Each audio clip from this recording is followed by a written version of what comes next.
आज प्रथम पाली गुरुवार पूजा मु मो ठाकुर को केते सुंदर भाबे सजेनी। फाइनली खीरी रेडी देखो काजू और किशमिश भजा पड़ी खीरी रेडी। एबे चलंदु भोग दबा ठाकुर पाखे।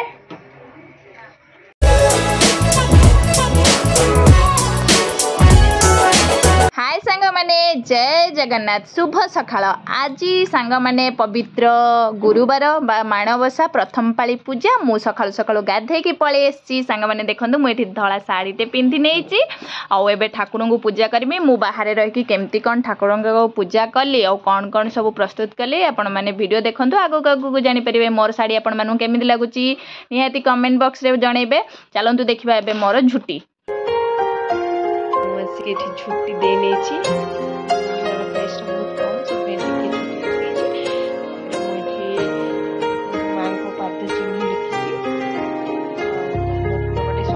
पद्म फूल भी करी गोटे छोट फूल काटिक छिंचा दे माँ को पाद लिखी गोटे छुटिया माँ को पाद लिखी बहुत कम्प्लेक्स छुट्टी देवाई इच्छा थे भी दे हुए। एठी भी सेमती गोटे छोट फूल करके छिंचा दे दीजिए। आज मु पूरा यही पेटेल ही झुटी आंकी देछि। एठी देखंतु बहुत बड़ फूलटे करके छिंचा देछि आउ एपटे माँ को पाद लिखी। एबे चलंतु जिबा पूजा रेडी करिबा पूजा करिबा। मु काली ठाकुर सब फटो फटो खोलिक पुछा पुछी करथिली और जगहटा भी बहुत भल से सब पुछा करथिली कारण एई पटाटा हलुथुला काले ठाकुर ठाकुर न केते बेले कोन पड़ी पुड़ा जीव सेति पई नंदा बाबू हमर पुणी भल से सेट कर देले। मु एबे ठाकुर को रेडी करनेली फूल फूल दे पूजा करिबा। एठी कलश बसई देलेनी छोटिया पद्म फूलटे काटिके मुझे ठाकुर को बहुत भल भाव सजे नहीं दीपटे भी लगे देवी। चलते एवं पंचामृत भोग देदेबा। मोर कदली लेंबू क्षीर आपुल विदुड़ी एमती सब आनी पंचामृत भोग करदेवी। तापर खीरी करके भोग करमी। चलते प्रथम पूजा सारी नबा।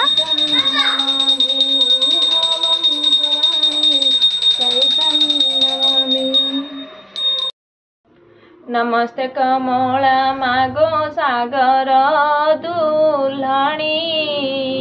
नमस्ते नमस्ते लक्ष्मी विष्णु का घरणी।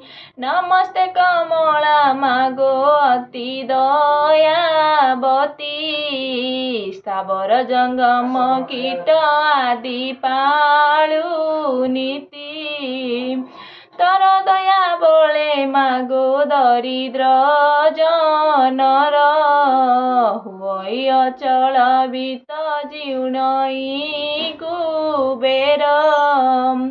तर द्रोही जने मागो अन्न न मिलई। जेते अरजिले केबे पेट न पुरई। तहर रचित मन देई जे सुनई। कियबा भक्ति भावे सर्वदा गुणई।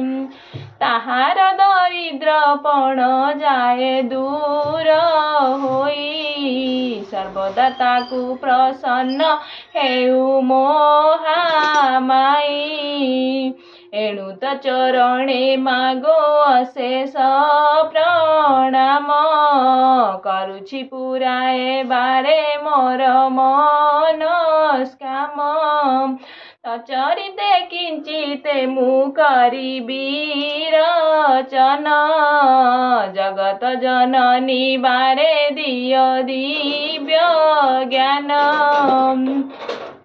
दिने नारद पराशर मुनि दुई। भ्रमी भ्रमी एक ग्रामे प्रवेशिले जाई। सही दिन मार्गशीर मास गुरुवार। पर्व पड़ी थिला सर्वपुरवासींकर। प्रति घर द्वार गोमय लिपा होई। लक्ष्मीपाद पद्म चिता पड़ी थिला तही। नारी माने स्नान सारी पिंधि छिन्न बास। लक्ष्मी का पूजा रे सर्वे होई छंती बस। सांग मैंने मोर पूजा सरीगला देखु झुणा देती बोली घरटा पूरा अंधार अंधार देखा पूजा ये सरीगला एवं खीरी बनवा टे पायस बनवा भोग करदे नंद बाबू सेव खाई जी मुझे सेव खाइमी आग्नि भी सेव खाए समस्त आम से गोटे आइटम खाईदे एवं चलो जा खीरी बनवा पटर मोर लक्ष्मी पुराण बाजुची साउंड बहुत कम अच्छे आग्नि स्कूल जावाई पूरा रेडी हो गला आपमि लगुच एमती देती मु झुटी बहुत कम प्लेस झुटी दवा को इच्छा थिले भी दे होनी एपटे रूम रे एतिकी आमे आज बहुत ठाकुर ये सांग मैंने मोर ये किसी पित्तलर सामान ना खीरी कला भाया मुझे नुआ थी मो पाखे जो बासुमती चाउल घीरे भाजिली तापर क्षीर को गरम करी फुटे देह देदेली एवं मु मो प्रोसेस खीरी बनईदेवी खीरी बन सारापर देखी आप खीरी केमी लेखा होमी लगे टेस्ट करापर देखो सांग मैंने मोर खीरी अधा आधि भाव में गला खीरी नुहे पायसटा बनई पूरा टिके हो गला मुझे काजू किसमिश की भाजिक रखी देवी एबे मोर ठाकुर पाखे खीरी भोग दिज्व खीरी नहीं आसी कलश ये माँ ये आउ सब ठाकुर चलतु पानी बुले दबा सांग मैंने मोर पूजा सरीगला आ भोग भी तो खीरी देदेली नंद बाबू आमर खीरी भोग खाइले और नेले आग्नि मु लंच बॉक्स नहीं जी से खीरी देखो जुटियोटा जी जाऊँगी आम नना आसते नणदे तांको भी टिके खीरी खाया देली देदेली रूम को मुझे नहीं जाओ आमर ऊपर कुल्लू अच्छी तापाई टिके रखिली आउ जहाँ दिन सारा तो मुझे किसी खाइबी से खीरी खाई रही एवं आग्नि लंच नहीं जिमी कारण एत जल्दी जल्दी आग्नि लंच किसी तैयारी पार नाला आग्नि लंच स्नाक्स वाटर बोतल एवं नहीं जी स्कूल दे देके आसला बही अधा पढ़ी अधा अच्छी आसला बहीटा पढ़ीदेवी तापर जहाँ जमी कम अच्छे सका आज बहुत जल्दी उठी राति घर फर पोछा पोछी झुटी चाउल बाट झुटी दे केते काम था सब सारे रेस्ट नहीं जी शोजी।